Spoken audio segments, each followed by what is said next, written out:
ततस्तु महाबाहो दुःखमाप्नुतमयो गतः योगयुक्तो मुनिर्ब्रह्म अचिरेणाधिगच्छति।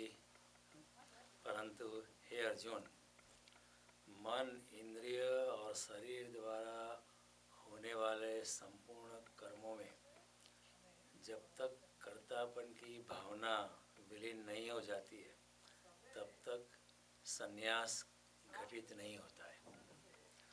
और भगवत स्वरूप को मनन करने वाला कर्मयोगी परम ब्रह्म को शीघ्र ही प्राप्त हो जाता है। दो बातें भगवान कहते हैं कि जब तक मन, इंद्रिय और शरीर द्वारा होने वाले संपूर्ण कर्मों में कर्तापन की भावना विदा नहीं होती है तब तक कर्मयोग का संन्यास घटित होता नहीं है। और भगवत स्वरूप को मनन करने वाला कर्मयोगी, भगवान कहते हैं कर्मयोगी भी जो सदा भगवान को अपने मन में रखता है, ऐसा कर्मयोगी परम ब्रह्म परमात्मा को शीघ्र ही प्राप्त कर देता है। अभी कहते हैं कि कृष्ण कहते हैं कि कर्मयोग से आप मुझको शीघ्र प्राप्त कर सकते हो। इसलिए कर्मयोग नहीं करना है कि भगवान की प्राप्ति हो, क्योंकि फिर उसमें फिर आसक्ति आ जाती है। भगवान की प्राप्ति की आकांक्षा भी एक आकांक्षा है।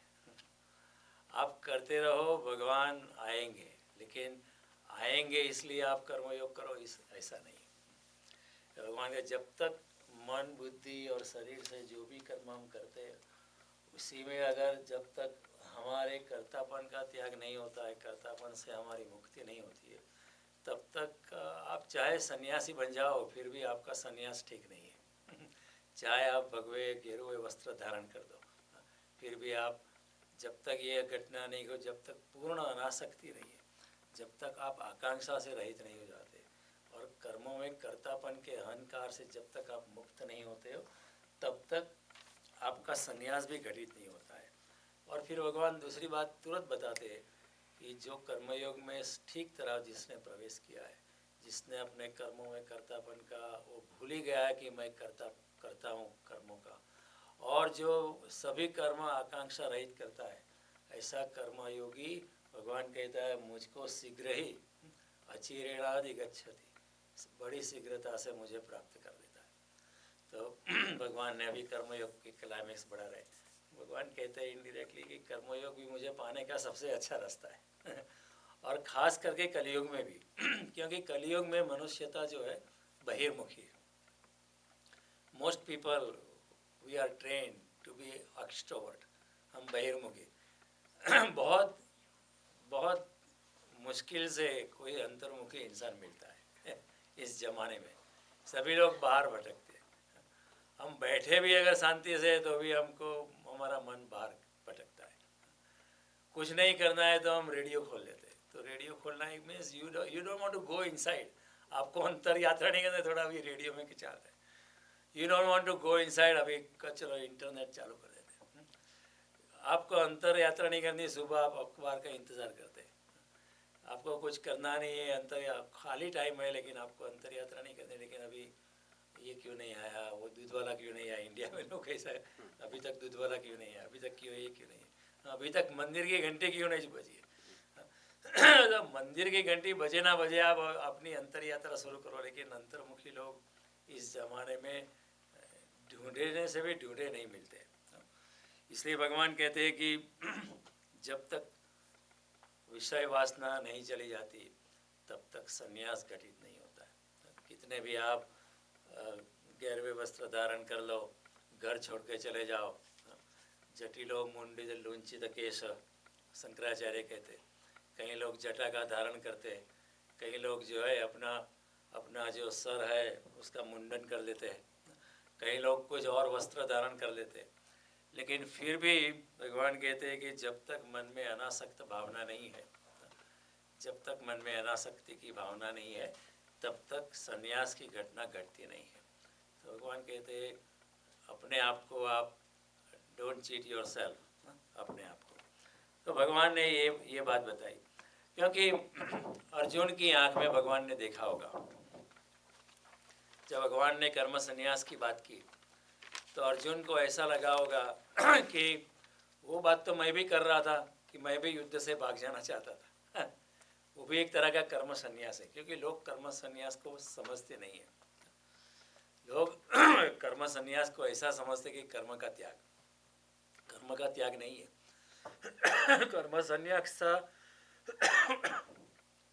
कर्म संन्यास का मतलब है कर्म तो करते ही रहना है, लेकिन कर्मों में मैं करता हूँ ये भावना से मुक्त होना है।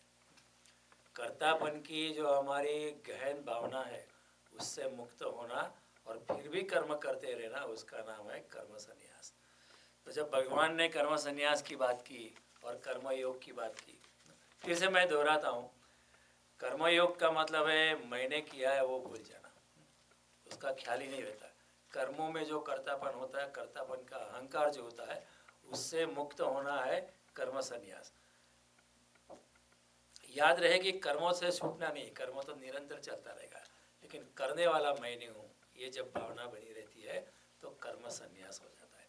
और कर्म योग है कि कर्म के फल में आपकी जब आसक्ति नहीं होती, फिर भी आप कर्म करते रहते हो, तभी वो घटित होता है कर्मयोग। भगवान कहते हैं दोनों का अंतिम परिणाम तो एक ही है। सांख्य योग पृथक बाला प्रवदंती न पंडिता, एकम सांख्यम च योगम च य पश्यति स पश्यति। सांख्य योग या कर्मयोग या कर्म संन्यास योग एक ही फल की प्राप्ति करवाता है। ऐसा जो यथार्थ जानता है, ऐसा जो यथार्थ देखता है वही देखता है। बाकी देखते नहीं, देखते हैं फिर भी नहीं देखते। इस जगत में बहुत चीज़ें ऐसी है जो हम देखते हैं फिर भी नहीं देखते, सुनते हैं फिर भी नहीं सुनते। कई बातें होती सुनते हैं पर नहीं सुनते। तो भगवान कहते हैं कि भगवान ने जब ये बातें बताई तो ऐसा अर्जुन को ऐसा लगा होगा कि भगवान आप कर्मों की त्याग की बात करते हैं। तो अर्जुन की आंख में कुछ चमक आ गई होगी, वो बोले भगवान अभी मेरे अनुकूल बोल रहे हैं। जब ऐसी ही बात है कर्म संन्यास और कर्मयोगी की है, तो मैं तो कर्म संन्यास की ही बात कर रहा था शुरू में। पहले अध्याय में अर्जुन क्या कहता है, मुझे नहीं लड़ना है। मुझे लड़ना नहीं है, मुझे कृष्ण, मैं कैसे लड़ पाऊँ। अर्जुन कहते हैं नहीं कि मेरे जो रिश्तेदार है उसको सामने देख, स्वजनम दृष्ट्वेवं स्वजनम कृष्ण युयुत्सम समुपस्थितम सीदंती मम गात्राणि मुखम च परिशुष्यति गांडीवं संस्रदयस्य त्वक्चैव परिदयते न च शक्नोमि अवस्थातुं भ्रमति च मे मनः। अपने स्वजन को देख के मैं हिल गया हूँ और मैं युद्ध करना नहीं चाहता। तो अर्जुन ने सोचा होगा कि अभी 3 अध्याय के बाद भगवान वही बात करते जो मैं करना चाहता था, कि मैं लड़ना नहीं चाहता हूँ, कर्म से भाग जाना चाहता हूँ। लेकिन जब ऐसा देखा होगा तो कृष्ण तुरंत उनको याद दिलाते कि जब तक आसक्ति नहीं है, जब तक आसक्ति नहीं छूटती, तब तक कर्म से भाग जाना कर्म संन्यास नहीं होता है। तुम्हारी आसक्ति अभी तक है, इसलिए तू भाग जाएगा तो कर्म संन्यास नहीं होगा। लेकिन अगर कोई यहाँ रमण महर्षि आते हैं और वो पूर्ण तरह अनासक्त है, और अगर वो मुझसे पूछते कि मैं भाग जाऊँ, तो मैं कहूँगा कि आप भाग जाओ, क्योंकि आप तो कर्म संन्यास में प्रवेश कर चुके हैं। अगर बुद्ध वहाँ बैठे होते जो पूर्ण तरह अनासक्त भावना से जीते, अगर उनके साथ अगर कृष्ण का वार्तालाप होता तो कृष्ण कहते कि आप चले जाओ। क्योंकि कृष्ण जानते हैं कि बुद्ध के मन में कोई भी आकांक्षा नहीं है, कोई भी काम वासना नहीं, कोई भी आसक्ति नहीं है, तो वो उनके लिए लड़ना ज़रूरी नहीं है। उनके लिए ठीक है, वो जा सकते, क्योंकि उनको कर्म संन्यास सिद्ध हो चुका है। तो अर्जुन के लिए भगवान कहते नहीं, आपको जाना नहीं है, क्योंकि अभी तक आपकी आकांक्षा है, आपको क्या मिलेगा। आप ऊपर से कहते हैं कि आपको नहीं चाहिए, लेकिन मैं जानता हूँ कि आपको अंदर चमड़े के 7वें लेवल पर, एट ए सब क्यूटेनियस लेवल, आपको फिर भी आकांक्षा है। और जब तक आकांक्षा है तब तक कर्म संन्यास घटित नहीं होता है। कर्म संन्यास का मतलब सिर्फ कर्म का त्याग नहीं है, बिल्कुल अनासक्त भावना में जो डूब जाता है और फिर अगर वो कर्म से उदासीन हो जाता है तो उसको भगवान कर्म संन्यास कहते हैं। तो उन्होंने, अर्जुन ने सोचा होगा कि मैं वही बात बता रहा था, लेकिन आप इतनी लंबी किताब को क्यों बताई? ऐसा सोचा होगा। तो जैसे ही कृष्ण ने अर्जुन की आंखों में ये भावना देखी, तो कृष्ण ने कहा जब तक आसक्ति छूटती नहीं है तब तक आपका कर्मयोग या कर्म संन्यास सिद्ध नहीं होता है। जब तक आकांक्षा नहीं छूटती, आसक्ति नहीं छूटती, जब तक आप इस संसार की माया से विमुक्त नहीं हुए, जब तक आप संसार के द्वंद्व से मुक्त नहीं होते, जब तक आप माया में अधीन है, तब तक आपका कर्म संन्यास घटित होता नहीं है। तो कृष्ण कहते हैं कि जब तक आकांक्षा न छूट जाए, आकांक्षा न छूटे, जब तक निष्कामता सहज ना हो जाए, तब तक व्यक्ति जो है कर्म छोड़ नहीं सकता है, तब तक व्यक्ति जो है कर्म संन्यास में या कर्मयुग में प्रवेश कर नहीं सकता। उसके कर्म तो छूटेंगे लेकिन आकांक्षा नहीं छूटती। कहीं हमारे समाज में साधु कहीं है, उन्होंने सब कर्म छोड़ दिए लेकिन उनकी आकांक्षा अभी भी है। उनकी अनासक्ति अभी तक घटित नहीं हुई। उनकी भी आसक्ति है कि ये मठ मेरा है, ये आश्रम मेरा है और मेरे इतने 1000 शिष्य हैं। आप मेरे शिष्यों पे दृष्टि मत करना, उनको मत ले जाना। और कई बार मंदिर में भी साधु अपना चिपिया खटखटाते, लड़ पड़ते, झगड़ पड़ते। तो जब तक ये आकांक्षा नहीं जाती, जब तक आसक्ति तिरोहित नहीं होती है, तब तक भगवान कहते हैं ऊपर ऊपर से तो कर्म छूट जाते हैं लेकिन फिर भी कर्म संन्यास घटित होता नहीं है। कर्म संन्यास ऊपर से बहुत आसान लगता है लेकिन बहुत मुश्किल है। भगवान इसी बात को दूसरे अध्याय में उन्होंने दोहराई थी कि विषया विनिवर्तन्ते निराहारस्य देहिनो रसवर्ज्य रसोप्यस्य परम दृष्ट्वा निवर्तते। कि जो योगी है, कोई सन्यासी है, साधु है, उसके ऊपर ऊपर से तो विषय छूट जाते हैं लेकिन जो विषयों में जो रस है वो नहीं छूटता है। ऊपर ऊपर से तो वो ब्रह्मचारी है, ऊपर ऊपर से तो वो बिल्कुल सादगी से रहता है, ऊपर ऊपर से तो वो झोपड़े में रहता है, ऊपर से तो वो बड़ा सादगी भरा आहार लेता है, ऊपर से तो वो भूमि पे सहन करता है, लेकिन फिर भी जो विषयों में जो रस होता है, रसवर्ज्य रसोप्यस्य, रसों में जो रस होता है उनके प्रति आसक्ति फिर भी उनकी जाती रही है। मंदिर में या आश्रम में लेटा हुआ होगा लेकिन फिर भी उनकी आसक्ति होती है, कल वो जो आने वाला है इतना डोनेशन देगा तो मेरी ज़िंदगी थोड़ी अच्छी हो जाएगी। तो ये आसक्ति छूटती नहीं। भगवान कहते हैं, साफ कहते हैं। और भगवान कहते हैं कि मिथ्याचार तदोच्यते। ऊपर ऊपर से आपके रस छूट गए, ऊपर ऊपर आप स्त्री से मुक्त हो, पुरुष से मुक्त हो, लेकिन मन आपका भागता रहता है। और मन जब तक भागता रहता है तब तक आपकी अनासक्ति घटित नहीं हुई, और अनासक्ति घटित नहीं होती तब तक कर्म संन्यास नहीं। एक चोर को पकड़ लो, आप जेल में डाल लो, तो उसकी चोरी तो छूट जाती है, चोरी तो छूट गई है, लेकिन जब तक जेल में है तब तक चोरी छूट गई। लेकिन ऐसा नहीं कि वो कर्म सन्यासी हो गया, कि कर्म छूट गया, क्योंकि फिर भी चोरी की आकांक्षा तो है बल्कि जेल में और भी उसके दूसरे मास्टर थीफ होते, वो उसको और भी कला सिखाते, ज़्यादा अच्छी टेक्निक उसको सिखाते, वो जेल से छूटकर ज़्यादा रीढ़ा गुनहगार होकर बाहर आ सकता है। तो ऐसा नहीं कि जेल में अगर वो बंद है तो वो कर्मयोगी हो गया या कर्म संन्यास में प्रवेश नहीं। कर्म ऊपर ऊपर से छोड़ देने से कर्म संन्यास नहीं कर सकता। कर्म में अपने संसार की आसक्ति छूट जाए, अनासक्ति की भावना प्रगाढ़ बन जाए, और फिर आप कर्म छूट जाए, तो फिर समझ पाते हैं कि वो कर्म संन्यास हो गया। स्त्री या पुरुष की ओर पीठ फेरने से आकर्षण नहीं चला जाता है। हमारे शास्त्रों में कथा आती है कि कोई योगी तपस्या कर रहा था और फिर इंद्र का सिंहासन डोलू था, तो उसने कुछ अप्सराएं भेजी, उसको अपनी तपस्या से चलित कर दिया। तो ये तो पुराण की कथा है, लेकिन ऐसा होता नहीं है। अप्सराओं को क्या मतलब किसी योगी को परेशान करे या सताए कि तुम्हारी इतनी तपस्या हम बर्दाश्त नहीं कर पाते। लेकिन क्या होता है कि अगर उस जो तपस्या करता योगी, उसके मन में भी अभी छोटी सी भी स्त्री की आकांक्षा बची पड़ी है, तो फिर ऑर्डिनरी स्त्री भी आएगी तो उसको अप्सरा ही दिखेगी। जब आपके हृदय में काम वासना प्रगाढ़ है तो बिल्कुल सीधी सादी स्त्री या सीधा साधा बिल्कुल ऑर्डिनरी मैन आएगा तो आपकी काम वासना प्रज्वलित हो सकती है। तो अप्सरा आके आपकी तपस्या कैसे आपको बिगाड़ सकती है? अगर आप तो बिल्कुल योगी हो गए, आपकी आसक्ति पूर्ण तरह चली गई, तो फिर आपको कोई स्त्री या पुरुष आपको हिला नहीं सकते। तो ये समझने जैसे, गुफा में से जाले जाने से संसार नहीं छूटता है। कहीं जाके गुफा में बैठ जाते हैं, बात बुरी नहीं है, लेकिन जब तक आपकी आसक्ति है तब तक संसार नहीं छूटता है। संसार आपका गुफा में भी पीछा करता है। वहाँ भी ऐसा बंदा है, गुफा में ये बैठने की जगह मेरी है, कोई दूसरा आके बैठेगा तो आप उसके साथ लड़ोगे कि नहीं, यहाँ तो मैं ही बैठता हूँ, आपको नहीं बैठना है। जब ऐसी हालत है तो गुफा में तो चले गए, लेकिन अभी तक संसार छूटा नहीं है। एक मुनि थे, संसार को छोड़कर 30 साल तक एक पहाड़ की चोटी पर बसते थे।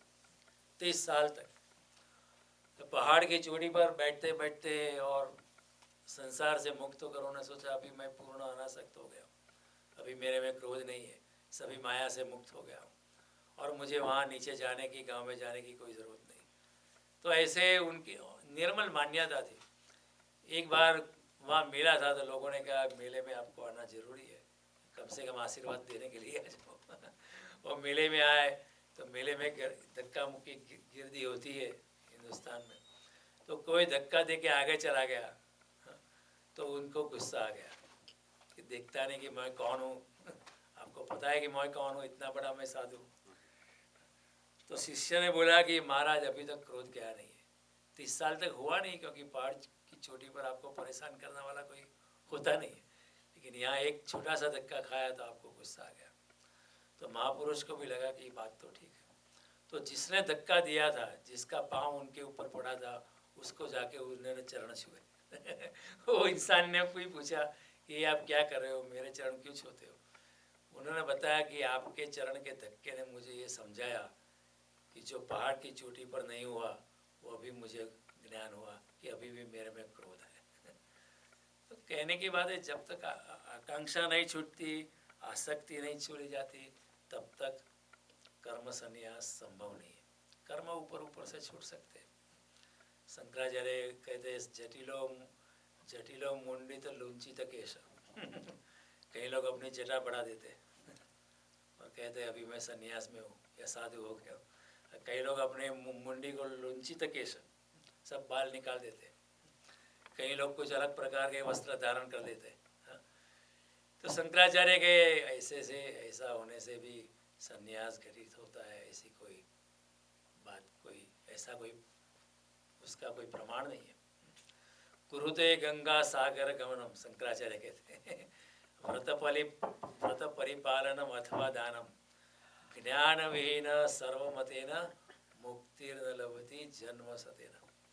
गंगा का कुरुते गंगा सागर, गंगा की यात्रा करता है, व्रत परिपालन करता है, दान करता है, लेकिन जिसमें ज्ञान नहीं है, जिसमें अभी तक संसार पड़ा है, जिसमें अभी तक माया पड़ी है, ज्ञान विहीन सर्वमतेन मुक्तिर्न लभते जन्म सतेन। सैकड़ों जन्म चले जाएंगे फिर भी मुक्ति नहीं मिलेगी। क्योंकि क्या है कि आपने क्या बदला है, आपने सिर्फ परिस्थिति की बदलाहट की है, लेकिन मनस्थिति की बदलाहट नहीं हुई। मन तो वैसे का वैसा है, आप ऊपर से गेरुए के वस्त्र धारण कर दिए, लेकिन मन वैसा का वैसा ही है। जब तक मनस्थिति नहीं बदलती है तब तक गुणात्मक परिवर्तन होता नहीं। जब तक मनस्थिति नहीं बदलती है तब तक क्वालिटेटिव ट्रांसफॉर्मेशन होता नहीं। और जब तक क्वालिटेटिव ट्रांसफॉर्मेशन नहीं होता है, इंसान जब तक अंदर से नहीं बदलता है, तब तक निष्कामता आती नहीं है, तब तक कर्म संन्यास घटित नहीं होता है, तब तक कर्मयोग घटित होता नहीं है। बड़ी सीधी सी बात है, लेकिन फिर भी समझानी पड़ती है। सब हम जानते हैं कि कृष्णा यहाँ वार्निंग देते हैं एक तरह से कि जब तक अनासक्ति नहीं है, जब तक आकांक्षा से मुक्त नहीं हो, जब तक संसार की माया से मुक्त नहीं हो, तब तक कर्म संन्यास घटित नहीं होता है, कर्मयोग घटित नहीं होता है। और फिर बाद में तुरंत कहते हैं कि लेकिन जब कर्मयोग घटित होता है, जब आप बिल्कुल अपेक्षा रहित हो जाते हो और जब कर्म संन्यास रहित घटित होता है, आप कर्तापन से मुक्त हो जाते हैं, तो भगवान कहता है ऐसा इंसान कर्म तो करता रहता है, तो कर्म संन्यास में डूब के या कर्म योग में डूब के और मुझ परमात्मा को अपने हृदय में धारण करते हुए वो ऐसा योगी मुझको तुरंत प्राप्त होता है। योग युक्तो मुनिर्भम ब्रह्म अचिरेणाधिगच्छति। इसमें कोई क्षण मात्र का विलंब नहीं होता है। एक बार ऐसी अवस्था हो चुकी, आप कर्मयोगी बन चुके, कुछ भी पाना नहीं है, मोक्ष भी पाना नहीं है, क्योंकि मोक्ष की आकांक्षा भी एक तरह की आसक्ति है। न सदगति के बस हमें तो कुछ करना नहीं, तू जैसा कराए वैसा हम करेंगे, जैसी तेरी मर्जी, तुम्हें देना हो तो दो, नहीं देना तो भी ठीक है। देने लेने की वो भाषा ही भूल जाता है। ऐसा योगी भगवान कहते हैं मुझको तुरंत ही प्राप्त कर दे। जिसकी मनस्थिति बदल गई है, उसे जाने वो जंगल जाएगा या न जाएगा, कर्म करेगा या न करेगा, कर्म संन्यास करेगा या कर्म योग करेगा, उससे कोई फर्क नहीं पड़ता है। वो अपने आप मुक्त ही हो जाता है। वो अपने आप कर्म संन्यास और कर्म योग में वो अपने आप प्रवेश हो जाता है। रविंद्रनाथ टैगोर ने एक कहानी, छोटी सी कहानी लिखी है। जब बुद्ध वापिस आए तो यशोधरा ने पूछा कि आप यही महल में रहे होते, क्या यहीं से आपको ज्ञान नहीं हो सकता था? जंगल में जाने की क्या जरूरत थी? बुद्ध ने कहा यहीं से भी हो सकता था लेकिन वो गया में अलग बात है, क्योंकि वो कई बार जाना जरूरी हो जाता है। बुद्ध जैसे लोग जाते हैं क्योंकि वो संसार के उपद्रव से मुक्त होना चाहते हैं। कई लोग चले जाते हैं इसलिए नहीं कि चले जाना जरूरी है, लेकिन चले जाने से क्या होता है कि एक तरह की निस्संगत स्थिति में थोड़ा सा फर्क आ जाता है। और संसार एक उपद्रव है। संसार में रहना है, आप पति परेशान करेगा या पत्नी परेशान करेगी, ये सब क्या कर रहे हो या माँ बाप भी कहेंगे या ये क्या रंग पकड़ा है तुमने, तुम्हारे मित्र भी कहेंगे अभी क्या है ये लेके बैठ गया है। तो इस उपद्रव से बुद्ध शायद गए होंगे। जनक राजा महलों में रहते हुए भी वो सन्यासी, उन्होंने सन्यास के वस्त्र धारण नहीं किए, याद रहे, सन्यास के वस्त्र उन्होंने धारण नहीं किए, फिर भी वो क्योंकि आसक्ति रहित जी रहे, कोई भी आसक्ति नहीं, कोई भी कामना नहीं है। जो भगवान देगा वो ठीक है, नहीं देगा तो भी ठीक है। मुझे मेरा फर्ज अदा करना है, एक राजवी का फर्ज अदा करना है, वो मैं करता रहूँगा। तो और कृष्ण जैसे 16,108 स्त्री के पति है, फिर भी नैष्ठिक ब्रह्मचारी है, क्योंकि कोई आसक्ति नहीं है। भगवान कहते जब तक ये तब तक इतनी अनासक्ति जब तक घटित नहीं होती है, तब तक कर्म संन्यास घटित होता नहीं है। तो पहले अनासक्ति और आकांक्षा रहित हो जाना, फिर कर्म संन्यास हो जाएगा, फिर कर्मयोग हो सकता है। लेकिन ये मुश्किल है, लोग समझते नहीं, तो लोग कर्म को ही छोड़ देते। लोग कहते हम कुछ नहीं करते, देखो हम तो सन्यासी हो गए। तो भगवान कहते हैं ये तो अपने आप धोखा देना हुआ। कर्म तो करते रहना है, लेकिन कर्म में कर्तापन की भावना नहीं रखनी है। कर्म तो करते ही रहना है, लेकिन कर्म के फल के प्रति हमको अनासक्त हो जाना है, तभी कर्मयोग की संभावना बढ़ती है, तब तक होता नहीं है। तो कृष्ण कहते कर्म छोड़ना बहुत सरल है, कर्म जो छोड़ना है सरल है, लेकिन जब तक निष्कामता में प्रवेश नहीं है तब तक कर्म संन्यास जो है वो घटित होता नहीं है। वो अर्जुन को कहे तुम पहले निष्कामता को साधो, पहले आप अनासक्ति को साधो। अनासक्ति को कैसे साधोगे? जब तक आप आसक्ति की व्यर्थता नहीं समझते तब तक अनासक्ति आती नहीं। ये भी एक समझने जैसी चीज़ है। ऐसे कैसे अनासक्ति आ जाएगी? जब तक आसक्ति की व्यर्थता इंसान समझता नहीं है, जब तक संसार की व्यर्थता इंसान समझता नहीं है, जब तक संसार की पीड़ा को खुली आँख नहीं देखता है, तब तक अनासक्ति घटित होती नहीं है। अपने जीवन के अनुभवों से इंसान थोड़ा थोड़ा अनासक्त हो सकता है। हमने इतना पाया, इतनी आसक्ति की, लेकिन पाने के बाद भी क्या मिला है? इस तरह जो कोई देखे तो फिर अनासक्ति की शुरुआत हो सकती है। तभी अनासक्ति की शुरुआत होती है। उसके बिना अनासक्ति कैसे आ सकती है? बहुत बहुत मुश्किल है। बातें करना आसान है कि चला अनासक्त हो जाओ, लेकिन जब तक हम संसार को खुली आंख नहीं देखते कि मैं अभी तक संसार में था, इतना संसार में डूबा हुआ था, फिर भी मैंने क्या पाया और अभी भी क्या पाऊंगा, जब तक ये नहीं सोचते तब तक अनासक्ति नहीं होती। तो जिसको हमने जीवन जाना है उसको खुली आंख देख लो तो फिर अनासक्ति की शुरुआत हो ही जाती है। कृष्ण का यही कहना है कि संसार में रहो लेकिन एक कमल मत रहो, संसार को छूने मत दो, संसार से मुक्त रहो। संसार से मुक्त रहोगे तो आपका कर्म संन्यास या कर्म योग जो है अपने आप ही सज जाएगा। ऐसा होगा तभी ही कर्म संन्यास है। तो कर्म का फिर उसके बाद जो है फिर आप कर्म का त्याग करो या न करो, आपके लिए कोई बात नहीं। एक बार अनासक्ति घटित हो गई, एक बार आप आकांक्षा रहित अगर हम घटित हो गए तो फिर आप कर्म करें या न करें उसको कोई फर्क नहीं पड़ता है। कर्म करो या न करो, वैसे योगी को कोई न करे तो भी ठीक, करे तो भी ठीक। तो भगवान ने ये बात बहुत बार बताई है गीता में कि ऐसे योगी के लिए वो कर्म करे तो भी ठीक है, नहीं करेगा तो भी ठीक है, क्योंकि उसको कोई परावलंबन नहीं है, उसकी फिक्र मैं करता हूँ। तो भगवान ने कहा जब निष्कामता आती है, अनासक्ति आती है, तभी क्या होता है कि जो अंतर्मुखी होगा, जो इंट्रोवर्ट है, वो कर्म संन्यास में प्रवेश करेगा। और जब निष्कामता आती है, अनासक्ति आती है, तो जो एक्सट्रोवर्ट है वो कर्म योग में प्रवेश करेगा, क्योंकि वो बाहर जाता है, वो कर्म करता रहेगा लेकिन कर्म के फल पर आसक्ति नहीं है। जो अंतर्मुखी है वो कर्म के प्रति उदासीन हो जाएगा, यानी अपने कर्तापन के प्रति उदासीन हो जाएगा। तो ऐसा अंतर्मुखी व्यक्ति जो है कर्म संन्यास में जाता है, बहिर्मुखी व्यक्ति जो है कर्म योग में चला जाता है। बातें बहुत साफ मालूम पड़ती है लेकिन इट इज़ वेरी सटल। तो अर्जुन को बता देगी इतना आसान नहीं है। तुम ऐसा मत सोचना कि जब तुम युद्ध को छोड़ के भाग जाने की बात करता था तो तू कर्म सन्यासी हो गया था, ऐसा नहीं। जब तक तुम्हारी आसक्ति है, जब तक तुम्हारी कामना है, सांसारिक मनोकामना है, सांसारिक प्रपंच में आपका मन घूमता रहता है, तब तक कर्म संन्यास, कर्मयोग आपके बस में आता ही नहीं, हो नहीं सकता, चाहे कर्म छूट जाए। कई लोग कर्म छूट जाने से कहते हैं हम तो कर्मयोगी हो गए, ऐसा नहीं है। कृष्ण तो वाकई में कहते हैं कि कर्म तो करते ही रहना है। कर्मयोगी और कर्म सन्यासी दोनों कर्म करते ही रहते हैं, निरंतर करते हैं, लेकिन आसक्त नहीं रहते कर्तापन। ये बड़ा फर्क है। तो निरंतर कृष्ण जो है अर्जुन को पढ़ते चले जाते हैं, स्टडिंग अर्जुन।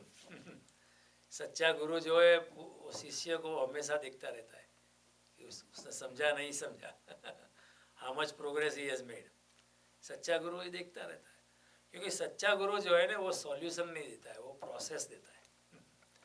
वो सॉल्यूशन नहीं देता है, वो आपको इस प्रोसेस से आप गुजरो तो आपको आंतरिक अनुभव होगा, उससे आपकी आसक्ति छूट जाएगी और आप कर्म संन्यास में अपने आप प्रवेश कर जाओगे। तो कृष्ण तो सच्चे गुरु है। तो कृष्ण सीधा सॉल्यूशन नहीं देता है लेकिन प्रोसेस देते हैं। एक प्रोसेस ये है कर्मयोग, दूसरा प्रोसेस है कर्म संन्यास।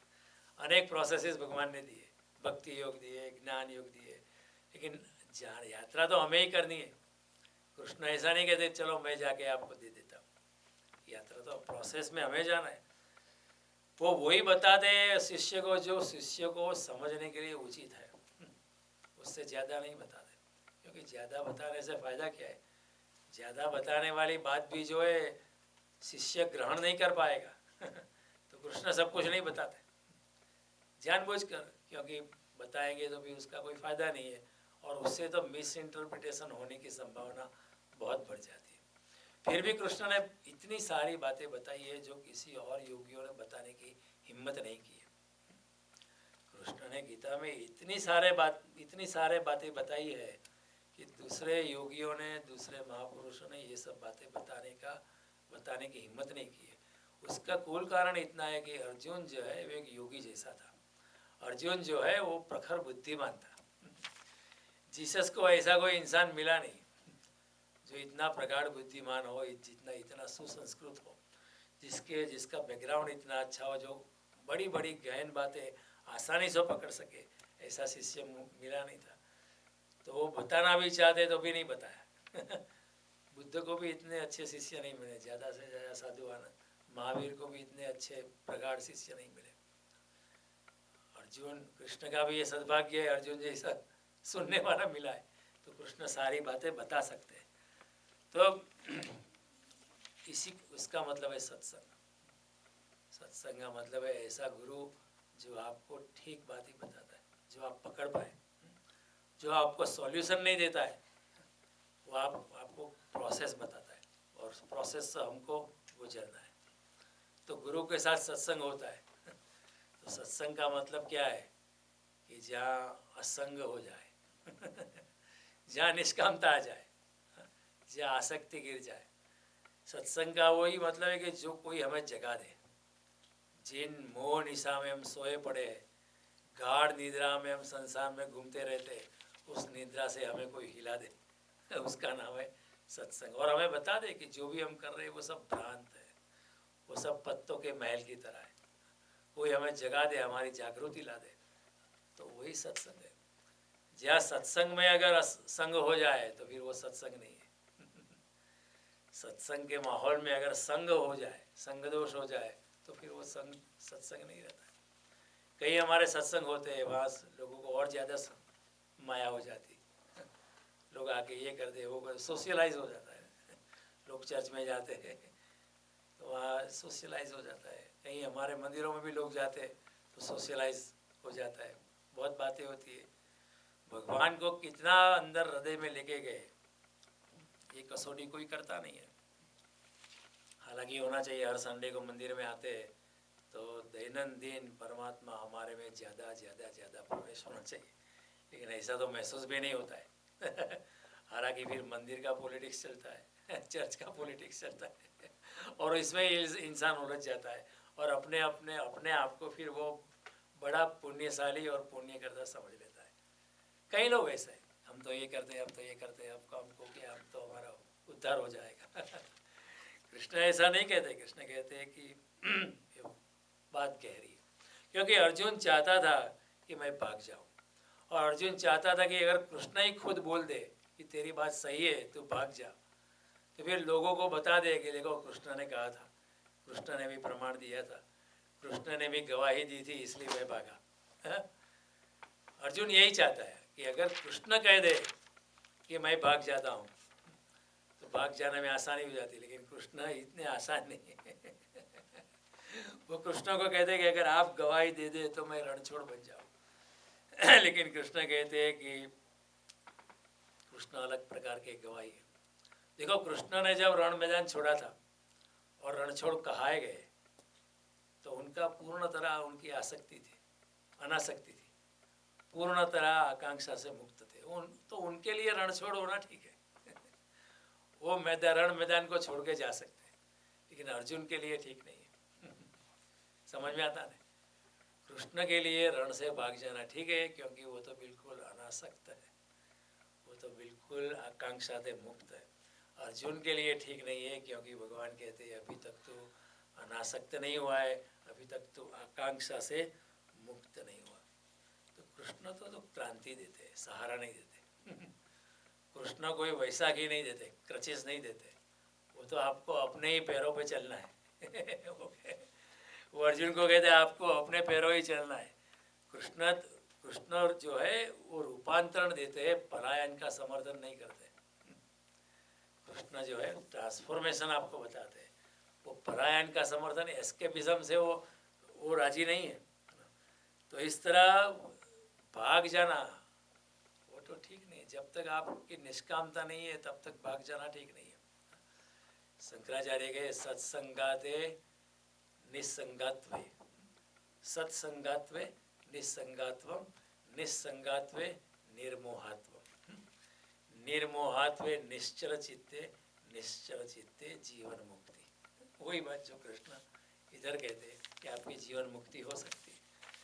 हाँ, सत्संग से निस्संग, सत्संगात्वे निस्संगात्वम, निस्संगात्वे निर्मोहत्वम। जब निस्संग होता है तब आप निर्मोह अवस्था में जाते हो। जब निर्मोह अवस्था में, निर्मोहात्वे निश्चल चित्ते, जब निर्मोह होते हो तो आपका चित्त निश्चल हो जाता है, फिर आपको कोई डगा नहीं सकता है, और फिर आप पूरी ताकत से अध्यात्म की यात्रा करते हो, पूरी ताकत से अंतर यात्रा करते हो, और निश्चल चित्ते जीवन मुक्ति। जब निश्चल चित्त, जब रिजोल्यूट माइंड होता है, तब जीवन मुक्ति की शुरुआत हो जाती है। वही बात भगवान कहते हैं, योग युक्तो मुनिर्ब्रह्म अचिरेणाधिगच्छति। ऐसा योग युक्त इंसान हमेशा मुझको हृदय में धारण करता हुआ, अनासक्त भाव से कर्म करता हुआ, आसक्ति रहित कर्म करता हुआ इंसान मुझे बहुत शीघ्रता से पा लेता है। तो भगवान कहते हैं कर्मयोग में भी मुझे आप शीघ्रता से पा लेते हो। ऐसा कोई घर से भाग जाना जरूरी नहीं। कई लोग ऐसे उसका दिवाला निकल रहा है तो वो घर से भाग जाते हो गए, हमने संन्यास ले लिया है क्योंकि बहुत आसान है, दिवाला वैसे भी निकल रहा है, चलो भाग जाते हैं, हम संन्यास ले लेते हैं। पति पत्नी में कुछ बनता नहीं है तो वो कोई पति या पत्नी भाग जाती है, तो मैं संन्यास ले लिया कृष्ण कहते अपने आप को धोखा मत लो अपने आप को इस तरह धोखा मत लो। कोई भी मिजरी से संन्यास नहीं लेना है। जीवन में बहुत दुख आ गया तो संन्यास ले लिया, ऐसा नहीं। जीवन में अगर संन्यास लेना है तो आनंद से लो आनंद से सन्यासी बनो, और घर छोड़ के भाग जाने की कोई ज़रूरत नहीं। घर में रहे रहे भी संन्यास ले सकते हो, क्योंकि जब आप अनासक्ति हो गए हो तो आप घर में रहो या बाहर रहो, आपको कोई फर्क नहीं पड़ता है। अगर इंसान अनासक्त हो गया है, उसको कोई आसक्ति नहीं है, उसको कोई संग दोष नहीं है, तो वो चाहे घर में रहे या बाहर रहे, उसको कोई फर्क पड़ता नहीं। तो भाग जाने से कर्म संन्यास या कर्मयोग घटित नहीं होता है। कृष्ण कहते हैं कि अभी तो निष्कामता से लड़ो अभी तुम निष्कामता से लड़ो, बाद में कर्म संन्यास अपने आप घटित हो जाएगा। Krishna is reversing the process. Arjun कहता है मैं पहले भाग जाता हूँ, कर्म नहीं करता हूँ। भगवान कहते हैं नहीं, अभी तुम लड़ो, निष्काम भावना से लड़ो, बाद में तुम्हारा जब कर्मयोग सिद्ध हो जाएगा तो आपका कर्म संन्यास भी सिद्ध हो जाएगा।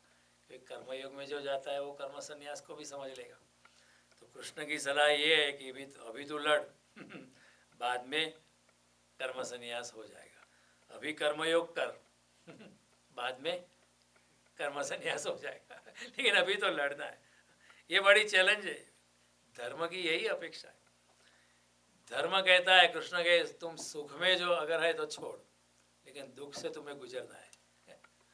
हमारा संन्यास क्या कहता है, दुख में हमें छोड़ेंगे, हम दुख में छोड़ेंगे और सुख में हम पकड़ेंगे। समझ में आता है? दुख में हम छोड़ना चाहते हैं और सुख में हम पकड़ना चाहते हैं। कृष्ण कहते हैं सुख में छोड़ना और दुख से गुजरना दुख से गुजरोगे तो आपको असंग हो ही जाएगा, फिर आप सुख से भी मुक्त हो जाओगे और दुख से भी मुक्त हो जाओगे। ये इससे कुछ विपरीत विज्ञान है इट्स ए रिवर्स साइंस। इसलिए भगवान कहते हैं कि मार्ग कठिन है, लेकिन उद्योग आपकी जो उपलब्धि हो जो है आनंद की होगी। कठिन मार्ग है।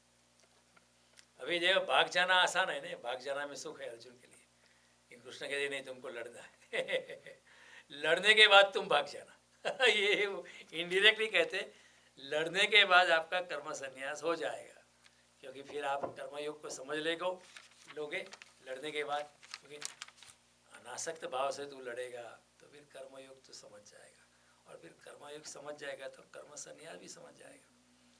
तो पहले तुम्हें लड़ना है, फिर आप भाग जाओगे तो कोई बड़ा बात नहीं।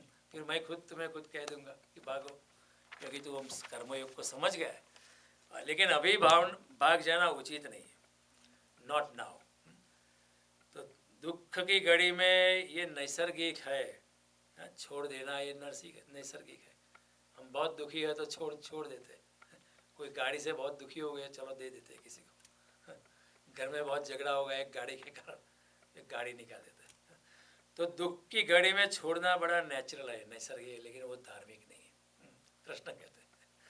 और सुख की घड़ी में छोड़ना जो है वो नैसर्गिक नेचुरल नहीं है, लेकिन फिर भी वो धार्मिक है कितना भी सुख मिले, सुख के भंडारों के बीच अनासक्त हो जाना वही संन्यास है बहुत दुख है और छोड़ के चले गए तो वो सन्यास नहीं है। लेकिन बहुत सुख है, फिर भी सुख में रह के भी आप निर्लेप हो जाते हो, भागते नहीं हो और मनोमन आपने सुख को छोड़ दिया है, तो उसका नाम है सच्चा सन्यास। ये रिवर्स विपरीत बात है। कृष्ण ऐसे लोग जो है असंभव बातें करते जगत में। ये कैसे संभव होगा है कि सुख में छोड़ दो और दुख में जटे रहो। कृष्ण क्या कहते, सुख से भाग सकते हो लेकिन दुख में जुटे रहो, तभी कर्म संन्यास या कर्मयोग घटित हो सकता है। बातें कठिन है, कृष्ण तो असंभव की बात करते हैं। कृष्ण लोग जैसे लोग जो है असंभव की बातें करें, इम्पॉसिबल की बात करेंगे, और उन ऐसे लोगों की वजह से जीवन में कई फूल खिलते। कृष्ण या रमण महर्षि या अरविंदो ऐसे संत और महापुरुषों की वजह से इस जीवन के वीराने में कई मीठे पानी के झरने होते। नहीं तो इस विकृत संसार में, ये दुख भरे संसार में अगर आपको कोई शांति अगर मिलती है तो कृष्ण जैसे महान, राम जैसे, कृष्ण जैसे संत लोगों की बातों से मिलती है। रेगिस्तान में भी एक मीठे पानी का झरना आपको ऐसे लोगों से मिलता है। इसकी घनी पीड़ा में भी, संसार की घनी पीड़ा में भी शांति का अनुभव ऐसे लोगों से होता है। इसलिए शंकराचार्य क्या लिखते हैं, संसार दुख गहनात जगदीश रक्षा।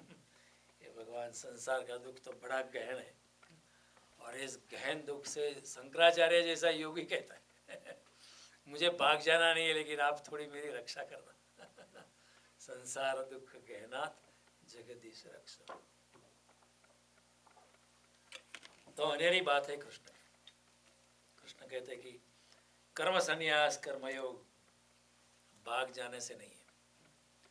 जब तक अनासक्ति नहीं घटित होती है, जब तक हम आकांक्षा रहित नहीं होते, जब तक हमारे दिमाग से कर्मों का कर्तापन विकलित नहीं हुआ है, जब तक हम कर्म में डूबे रहे लेकिन फिर भी कर्मों के प्रति की हमारी कोई आसक्ति नहीं घटित होती है, तब तक कर्म संन्यास या कर्मयोग होता नहीं है।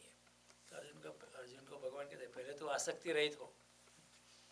तो आसक्ति रहित किस तरह हो कि तुम्हारी आसक्ति से बहुत दुख मिलता है, ऐसा समझ ले। तुम्हारी जो आसक्ति है अपने परिवारजनों में, ये मेरे मामा है, चाचा है, संबंधी है, उन संबंधों से तुम्हें कोई सुख मिलने वाला नहीं है। इस संसार में संबंधों की बदलियाँ इतनी भारी है, संबंधों की जंजाल इतनी भारी है कि संबंधों की बदलियों में ही हम जुटे रहते हैं। इस संबंधियों की बदलियों में ही हमारा आत्मा का सूर्य जो है वो बड़ा प्रकाशित है, लेकिन फिर भी ढक जाता है। और ये जो संबंध है संसार के, इस संसार में आवश्यक हो सकते हैं, लेकिन अंतस जगत में उसका कोई मूल्य नहीं। जब जाना होगा तभी यहाँ सब संबंध इधर ही खत्म हो जाएंगे। पति का संबंध, पत्नी का संबंध, माँ का संबंध, पिता का संबंध, बेटे का संबंध, मित्रों का संबंध, जॉब का संबंध, ये संबंधों की जो जंजार है पूरी यहाँ की यहाँ ही कट जाएगी। 2 दिन के लिए लोग याद करेंगे, हम चल जाएंगे तो, और जो हमारे नज़दीक है वो ज़्यादा याद करेंगे, लेकिन धीरे धीरे हमारा नामोनी से भूल जाएगा। तो भगवान कहते आसक्ति मत कर, जागृत हो जाए। भज गोविंदम मूढ़मते। भज गोविंदम भज गोविंदम भज गोविंदम मूढ़मते। ये संबंध तुम्हारे काम साथ में नहीं आने वाले। संबंधों की बदलियों से तुम अपने आप ये ख्याल रखना कि अपने चेतना का सूर्य इन संबंधों की बदलियों में कहीं ज़्यादा देर ढक ना जाए। हमारी ज़िंदगी ऐसे ही व्यतीत हो जाती है ना, आज बेबी शावर में जाना है, आज वेडिंग में जाना है, आज इसका ये है, आज इसका वो है, आज वीकेंड में ये काम है, वो काम है, वो काम है, पूरी ज़िंदगी ऐसे चली ही जाएगी। इन संबंधों से हम कभी मुक्त नहीं हो पाएंगे, और फिर घसीटते हम, नहीं जाना है फिर भी जाना पड़ता है। बुरा लगेगा। आपको गीता पढ़नी है, लेकिन फिर बीवी कहेगी नहीं आना तो पड़ेगा, ये सब छोड़ो। आपको घसीटते लोग, पति कहेगा ये सब क्या पकड़ के रखा है, वहाँ तो चलना पड़ेगा। लेकिन ये सभी संसार के संबंध जो है संसार में ही रह जाते हैं, वो भी एक माया का विस्तार है। इन माया के विस्तार से जब तक इंसान मुक्त नहीं होता है तब तक अनासक्ति नहीं होती है, तब जब तक अनासक्ति नहीं है तो कर्मयोग नहीं होता है। भगवान यही तो कर रहे हैं अर्जुन को कि तू पितामह की बात करता है, दादा की बात करता है, साले की बात करता है, मामा की बात करता है, चाचे की बात करता है, गुरु की बात करता है। सभी लोग तुम्हारे संबंधी है। वो संबंधों तो अभी आज है कल नहीं है, उनके शरीर भी आज है कल नहीं है, केवल आत्मा हमेशा है। तू संबंधों की फिक्र मत कर, संबंधों के झंझाट से मुक्त होकर कर्म संन्यास में प्रवेश कर।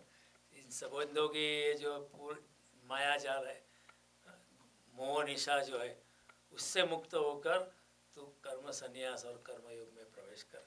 और जब ऐसा होगा तो भगवान दूसरी बात कहता है कि ऐसा योग युक्त, ऐसा कर्मयोग में जो इंसान जुड़ा रहता है उसको कोई आकांक्षा नहीं है, कोई अपेक्षा नहीं है, कोई आसक्ति नहीं है, न कर्मों के कर्तापन का अहंकार है, जो हमेशा ऐसी हालत से घूमता रहता है और कर्म करता रहता है और अब मुझ परमात्मा को हृदय में धारण करता हुआ कर्मयोग में डूबा है, कर्म संन्यास में डूबा है। ऐसा इंसान जो है मुझ पर ब्रह्म परमात्मा को बड़ी सरलता से और शीघ्रता से, दो बातें, सरलता से और शीघ्रता से, दोनों दृष्टि से मुझे प्राप्त कर ही लेगा। ये भगवान की गारंटी है। इतनी गारंटी कोई शास्त्र में आप हमको मिलने वाली नहीं है। तो एक कर्मयोग वैसे बहुत मुश्किल है लेकिन फिर भी आसान है। ध्यान में बैठ जाना शायद मुश्किल है क्योंकि मन बहुत घूमता है, लेकिन कर्मयोग निष्काम कर्म करते करते करते, एक कर्म करो, 2 करो, 3 करो, 10 करो, 100 करो, धीरे धीरे इंसान की पूरी जिंदगी निष्काम कर्मयोग की बन जाती है ना। तो फिर भगवान कहते हैं कि वो निष्काम कर्मयोग करता है तो फिर उसके हृदय में मैं बसता हूँ। और जब उनके रस के हृदय में मैं बसता हूँ तो पवित्रता बढ़ जाती है, तपश्चर्या अपने आप बढ़ जाती है। और वो तो कर्म करता है ना, मैं उसकी संभाल लेता हूँ, वो मेरी संभाल लेता है। अन्याश्रित होकर ये यात्रा इतनी बड़ी सुहानी होती है, ये सफ़र इतना सुहाना होता है। साथी इतना सुहाना है, परमात्मा साथी बन जाता है। और परमात्मा के लिए भी आप इतने अच्छे साथी बन जाते हो, वो भी आपको पसंद करता है, आप भी उनको पसंद करते हैं। तो ये दिव्य यात्रा बनती है, this becomes a divine journey. और उस दिव्य यात्रा से भगवान कहते हैं तुम आकांक्षा से मुक्त हो गए हो तो फिर आप मुझको प्राप्त कर ही लोगे। तो सारथी भी हो, साथी है और सारथी भी। हाँ, ज़्यादातर वो सारथी होते हैं क्योंकि हमें तो पता नहीं कौन से रास्ते जाना, लेकिन he keeps on guiding us, always he keeps on guiding even without hours asking. हमारे साथ प्रत्यक्षता से बात करे ना करे, लेकिन आपके हृदय में संदेशा मिलता है कि अब ये करना है, अब ये करना है। आपको हृदय में बिल्कुल यू गेट क्लियर विजन। हमारे हृदय में ऐसा योगी जो है कर्मयोगी धीरे धीरे अपने जो 7 शरीर है, अपना अन्नमय कोश जो है, सेक्स सेंटर है, मूलाधार जो है, अपना जो एथरिक बॉडी है, स्वाधिष्ठान चक्र है, अपना जो तीसरा जो एस्ट्रल बॉडी है जो इधर नाभि चक्र में, इन 3 चक्रों के पार करके वो इंसान अपने हृदय चक्र में बैठता है। वो मनस शरीर है। और वो मानसिक शरीर की 2 संभावनाएं हैं, एक है कल्पना और दूसरी है विजन। तो ऐसा जब योगी प्रवेश करता है तो शुरू में काल्पनिक जगत में रहता है, लेकिन बाद में जब कर्मयोग में चलने लगता है तो वो विजन में चला जाए। विजन यानी यथार्थ को देखता है, उसको कोई प्रॉब्लम दिखाई नहीं पड़ते। He sees things very clearly. हमारी ज़िंदगी में हमें द्विधा होती है कि ये करे या वो करे, ये करे या वो करे, लेकिन उसके जीवन में कोई द्विधा होती है नहीं, उसको विज़न बहुत क्लियर हो जाता है। उसको बोलते हैं आर्त दृष्टि। हमारे ऋषि मुनियों के पास आर्त दृष्टि थी। तो ऐसा धीरे धीरे योगी इंसान धीरे धीरे चौथे शरीर में प्रवेश कर जाता है। तो चौथे में प्रवेश करता है तो फिर 5वें विशुद्ध चक्र में भी, अपना आत्म शरीर में भी प्रवेश कर जाता है। और जब आत्म शरीर में प्रवेश कर जाता है तो धीरे धीरे वो आज्ञा चक्र में ब्रह्म शरीर में भी प्रवेश कर जाता है। इधर भगवान ने मुनीर ब्रह्म शब्द का इस्तेमाल किया है।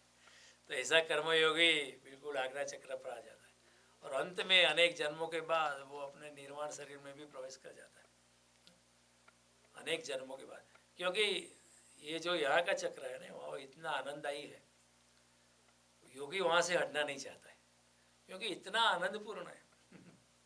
योगी ऐसा मान लेता है कि बस हम आखिरी मंजिल आ गई, लेकिन फिर भी उससे भी आगे आगे का द्वार है जो 7वां चक्र है, ब्रह्मरंध्र रंध्र बोलते हैं इसे। तो योगी को 7वें शरीर 6ठे शरीर पर रुकना नहीं। हालांकि कई योगी जन्मों जन्म तक रुक जाते हैं क्योंकि इतना आनंदपूर्ण है, आप वहाँ से हटना नहीं चाहोगे। लेकिन सच्चा योगी जो है बुद्ध जैसा, वो निर्वाण में चले गए। बुद्ध जो है निर्वाण में चले गए। कृष्ण भी ब्रह्म और निर्वाण की दोनों बात करते। दूसरे अध्याय में उन्होंने कहा था, ऐसा ब्राह्मी स्थिति पार्थ नैनम प्राप्य विमोयति स्थित्वा स्यंत कालेपि ब्रह्म निर्वाणम रुच्यति। पहले ब्रह्म शरीर को प्राप्त करता है, कॉस्मिक बॉडी को प्राप्त करता है, बाद में निर्वाण शरीर को भी प्राप्त कर देता है। तो कृष्ण पूरा का पूरा विज्ञान बता दे। कुछ भी छोड़ दे नहीं, पूरी की पूरी बात कृष्ण बताते हैं। अगर हम सुनने के लिए राजी है तो कृष्ण बताने के लिए हमेशा तत्पर है, करुणा से, बहुत करुणा से। हे कृष्ण करुणा सिंधु दीन बंधु जगतपते गोपेश गोपिका कांत राधा कांत नमस्तुते। आप करुणा के सिंधु है, कवि लिखते हैं, हे कृष्ण करुणा सिंधु। तो कृष्ण अपनी करुणा से अर्जुन को बताते जाते हैं और गीता की ये अच्छी यात्रा हमारे लिए चलाते। वे वो जानते थे कलयुग में मनुष्य आएगा, वो तो बिछड़ा हुआ है, भटका हुआ होगा, तो कुछ मैं छोड़ के जाता हूँ अर्जुन के माध्यम से। और गीता ऐसी है, उसमें सारे वेदों के वेद भी आ जाते हैं, उपनिषद भी आ जाते हैं, सभी पुराण भी उसमें आ जाते हैं। तो भगवान ने बड़ी करुणा से हमारे लिए ये शास्त्र छोड़ा है, तो हमारा भी ये फर्ज बनता है कि इसका मनन करें, चिंतन करें, ध्यान करें, और गीता को जितनी हम अंतर्गत करें, जितनी हमारे अंतरात्मा में ले जाने की कोशिश करें, उतना शुभ, उतना अच्छा, और कृष्ण भी प्रसन्न होंगे। इसलिए 18वें अध्याय भगवान कहते, जो इस गीता को पढ़ेगा उसने मेरी पूजा की, ऐसा मैं मानूंगा। जो इस गीता और तेरे और मेरे बीच के संवाद को सुनेगा गीता के बारे में, उसको भी उसने भी मेरी आराधना की, ऐसा मैं मानूंगा। लेकिन जो इस गीता को समझाएगा दूसरों को, खुद समझ के दूसरों को समझाएगा, उसको मैं परम भक्त मानूंगा, और उसका फिर से जन्म नहीं होने वाला है। ऐसे कि भगवान ने फिर से गारंटी 18वें अध्याय में ली है। तो बात बड़ी नहीं, ठीक है, मैं तो सिर्फ समझाने की कोशिश करता हूँ। मैं कितना समझा सकता हूँ वो तो भगवान जाने। तो ये तो भगवान ने बात बताई है, इस बात को बताना मेरा फर्ज है। तो गीता के साथ जितना जीवन जुड़ जाए उतना अच्छा, उतना शुभ, उतनी अच्छी बात है। तो सिर्फ गीता सुनना नहीं है, हर ट्यूसडे को दैनंदिन गीता का कुछ एक अध्याय पढ़ो या 5 श्लोक पढ़ो, एक दिन में 5 श्लोक पढ़ो। आपको 5 श्लोक पढ़ने का समय नहीं तो 1 श्लोक पढ़ो। 1 श्लोक भी पढ़ोगे तो क्या होगा, 2 साल में आपकी गीता पूर्ण हो। तो फिर आप 2 श्लोक पढ़ो तो 1 साल में एक बार आपकी गीता 700 श्लोक है ना, तो 365 दिन आप 2 श्लोक करोगे तो 730 श्लोक की गुंजाइश हो जाएगी। तो इसमें एक दिन अगर रह गया, बहुत बिजी हो गए, तो भी चल जाएगा। साल में एक बार गीता प्यार से पढ़ने की, वह अनन्य भक्ति से पढ़ो। जब भक्ति से पढ़ते हैं तो अनासक्ति अपने आप आती है। भक्ति और प्रेम से पढ़ते हैं तो अनासक्ति अपने आप आ ही जाएगी।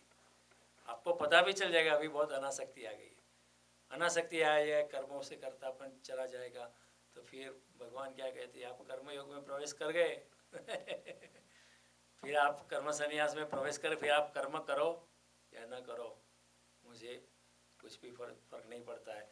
यस्तु आत्मरतिरेव स्यात् आत्मतृप्तस्य मानस मानव आत्मेव च संतुष्टो तस्य कार्य न विद्यते। उसको कुछ भी करना बाकी नहीं है अभी।